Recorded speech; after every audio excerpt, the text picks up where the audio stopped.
Wake Up Call. I'm Deepa Fernandez. The Israeli attacks on suburbs of Beirut and southern Lebanon have continued over the weekend, as we've been hearing in the news headlines and throughout this program. The civilian death toll has passed 400. A photographer working for a Lebanese magazine was killed over the weekend when an Israeli strike hit her taxi in southern Lebanon. She's the first journalist to die in Israel's offensive.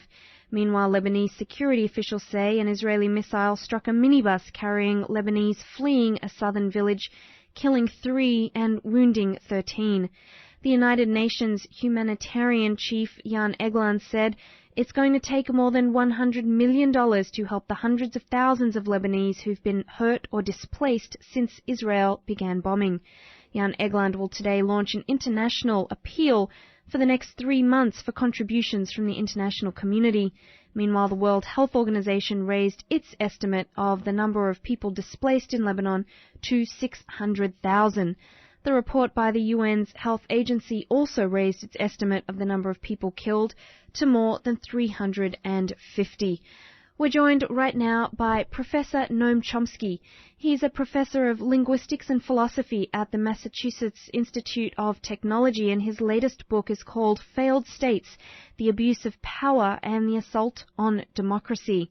Back in May, Professor Chomsky traveled to Beirut, where he met with, among others, the Hezbollah leader Hassan Nasrallah. And we welcome to Wake Up Call Professor Noam Chomsky. Good morning. Morning. Thank you so much for being with us. I wonder, first of all, Professor Chomsky, for your analysis as we're watching this attack only intensify by Israel, and now we've heard that the U.S. is asking for a ceasefire. Can you put a little bit of context, first of all, onto Israel's stepped-up incursion, where some might be thinking they might be trying to wind this down? Well, first of all, the incursion didn't take place in a vacuum. It's part of a strong, sharp upsurge in violence since late June. Of course, there had been plenty before, but it sharply escalated in late June. The first case, which is not discussed here, was on June 24th, when Israel kidnapped 2 civilians in Gaza, a doctor and his brother, abducted them to Israel. Nothing more is known about them. They presumably joined the roughly 10,000 prisoners there, 1,000 or so without charge. The next day, June 25th, Hamas captured an Israeli soldier, Gilad Shalit.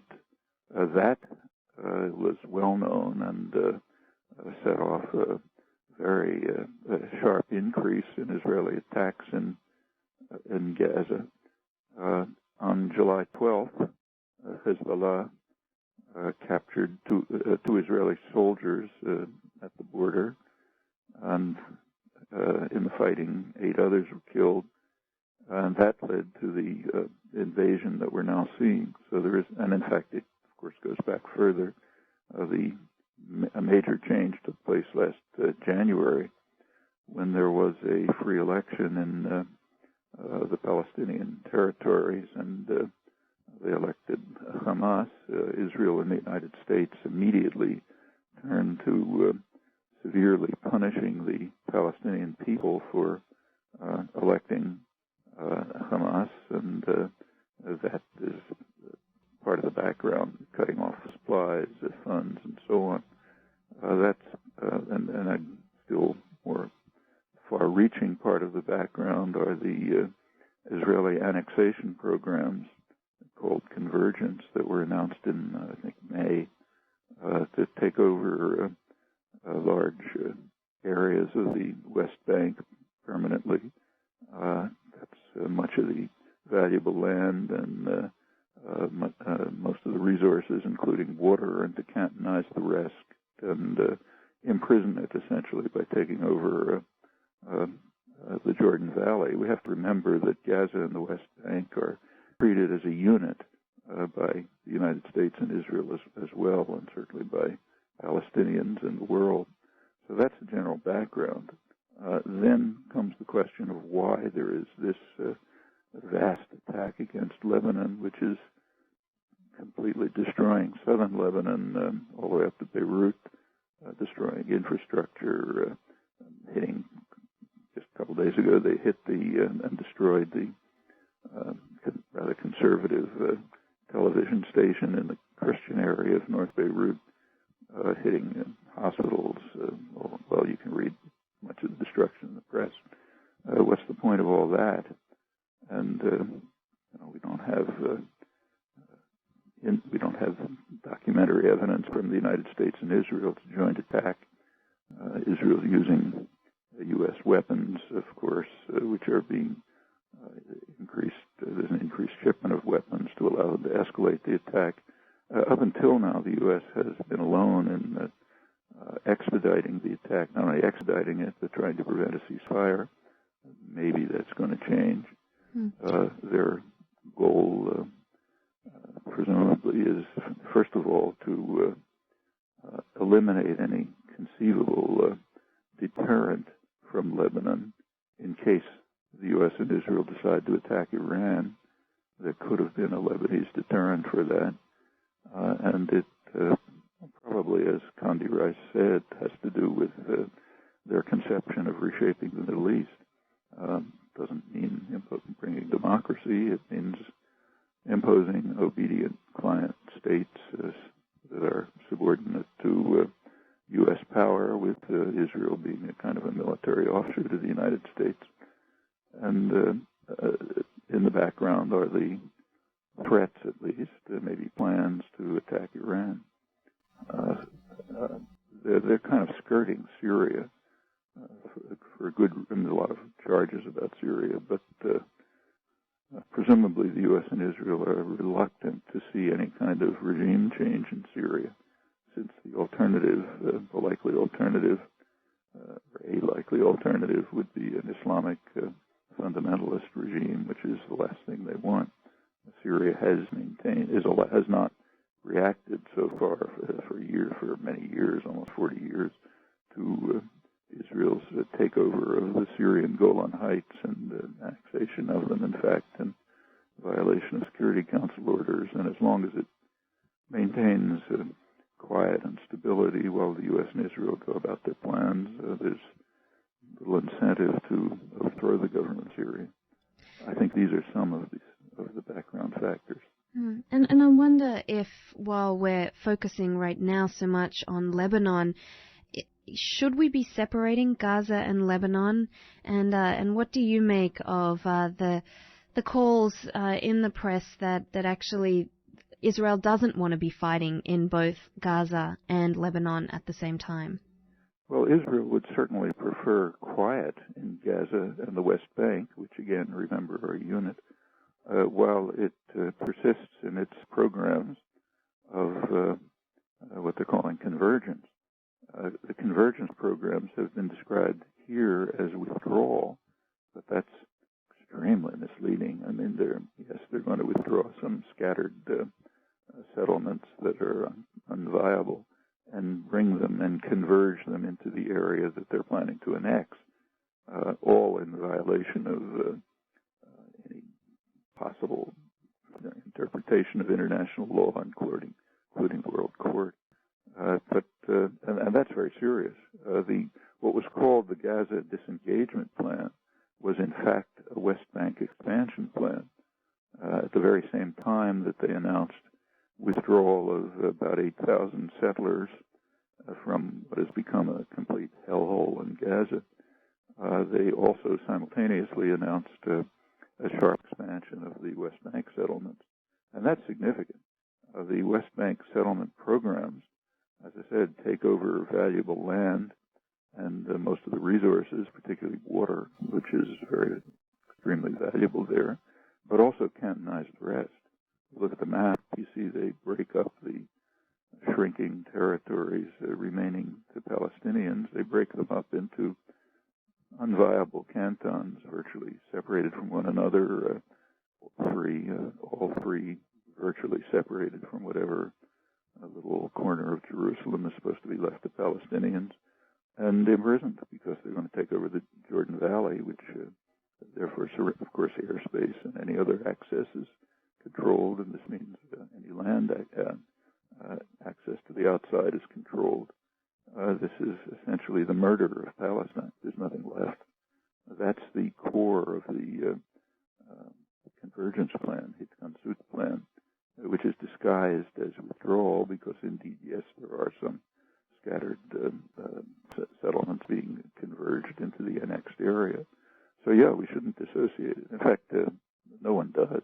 If you look at Hezbollah's official reasons for capturing soldiers, which are pretty much accepted by most analysts, no matter how hostile they are to Hezbollah, the two reasons were exchange of prisoners. There are unknown numbers of Lebanese prisoners in Israeli jails. An Israeli commentator in Haaretz recently said at least 15, but we don't know how many. But so that's one, and the other was relieving the pressure on or at least expressing solidarity with the sharp escalation of Israeli attacks on Gaza ever since the kidnapping of the two civilians on June 24th. I wonder if we can focus for a moment then, Professor Noam Chomsky, on Hezbollah.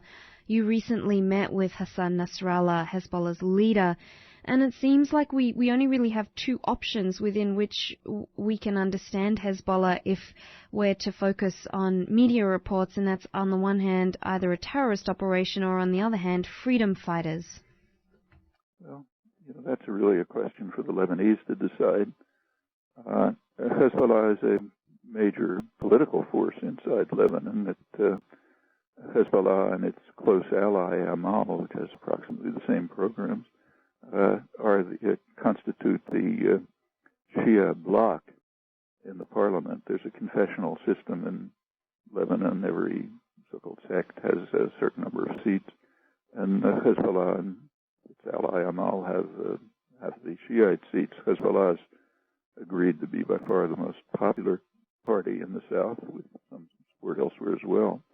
It also, and this is the controversial part, it maintains an armed faction. And the question is, should it be permitted to maintain its arms? Well, the Lebanese government there is a UN resolution, 1559, calling on disarming of militias. That would mean Hezbollah and also the Palestinians in the camps who have self-defense militias. That's a hard problem for Lebanese to solve. The Prime Minister of Lebanon, Fouad Siyora, has said that 1559 doesn't apply to Hezbollah and implicitly the Palestinian militias because they are not militias but rather resistance forces. And that's precisely the issue. The basic question is whether Lebanon deserves to have a deterrent against another Israeli invasion. This is prior to July 12th, we're now discussing. At that time, there's always a threat of another Israeli invasion. Israel's invaded 4 times in the last 22 years. They've been bloody and murderous. The most recent was 1996.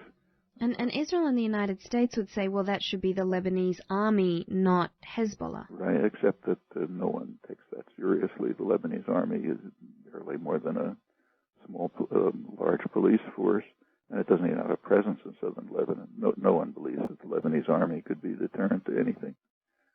There is a possibility, one of the possibilities discussed in Lebanon, is that Hezbollah should be incorporated within the Lebanese army. But they argue, and it's not unpersuasive, that the Lebanese army is so,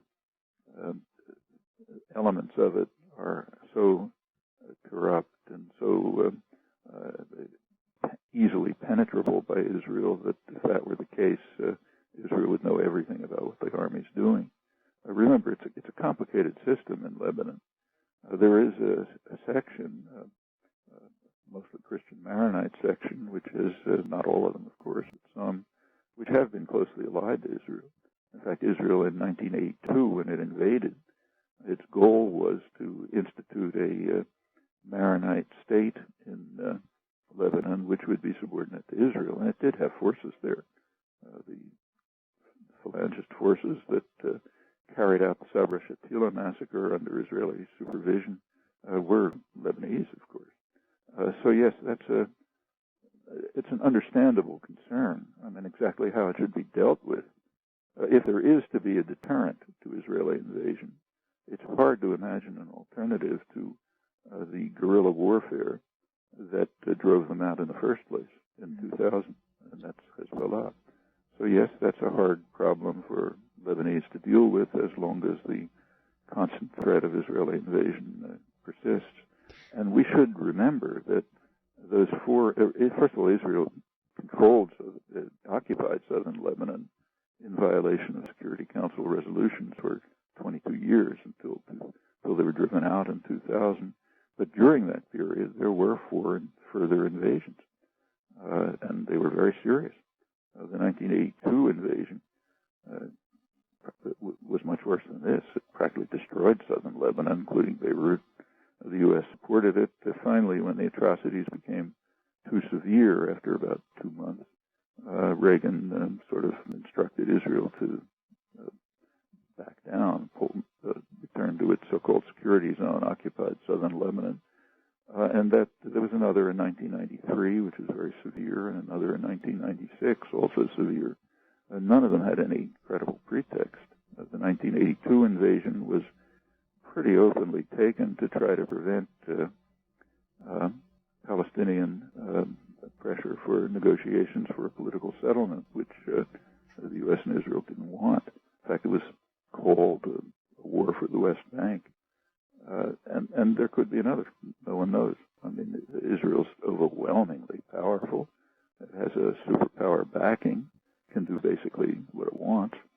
And the only conceivable deterrent is the kind of guerrilla warfare which drove them out in the first place. So then it's a Lebanese question whether it had to balance that against the very serious threat of having an armed force inside a country that's not controlled by the government. Well, Professor Noam Chomsky, Professor of Linguistics and Philosophy at MIT, in his latest book is Failed States, The Abuse of Power and the Assault on Democracy. We thank you so much for being with us this morning.